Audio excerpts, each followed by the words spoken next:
Seringkali kita mendengar pertanyaan, mengapa harus dibeda-bedakan antara ilmu agama dengan ilmu dunia? Bukankah keduanya berasal dan bersumber dari ilmu Allah? Bukankah ilmu dunia juga penting dipelajari untuk kemaslahatan kaum muslimin? Demikian pula kita dapati sebagian orang yang menyampaikan dalil-dalil tentang keutamaan ilmu, baik dalil Al-Quran maupun As-Sunnah, namun untuk mendorong orang agar semangat belajar dan meraih ilmu dunia. Rasulullah SAW tidak lebih tahu tentang ilmu dunia dibandingkan para sahabatnya. Di antara buktinya adalah hadis dari Anas tentang mengawinkan kurma.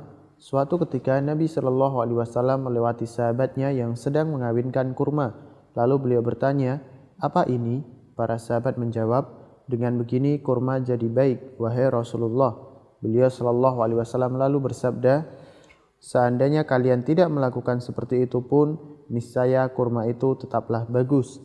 Setelah beliau berkata seperti itu, mereka lalu tidak mengawinkan kurma lagi, namun kurmanya justru menjadi jelek.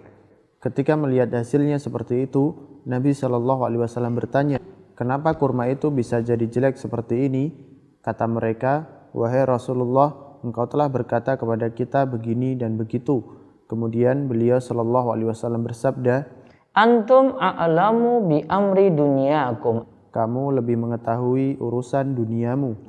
Artinya di sini harusnya sahabat tidak usah dengar perkataan Nabi terkait dengan tanaman tadi. Tadi Nabi cuma seperti berkata saja gitu. Bukan berarti Nabi SAW itu melarang. Akhirnya mereka tidak lakukan perkawinan kurma lagi. Terus hasilnya tidak bagus. Nah kemudian baru Nabi SAW katakan, "Antum a'lamu bi amri dunyakum." Engkau sebenarnya yang lebih paham tentang urusan duniamu. Dalil di atas menunjukkan bahwa Rasulullah SAW tidak lebih tahu dibandingkan para sahabatnya tentang ilmu dunia.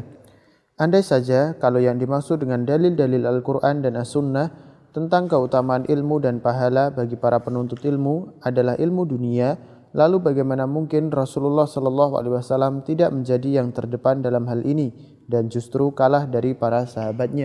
Seandainya kalau yang dimaksudkan di sini adalah ilmu dunia itu yang terpuji, harusnya Rasulullah SAW terdepan.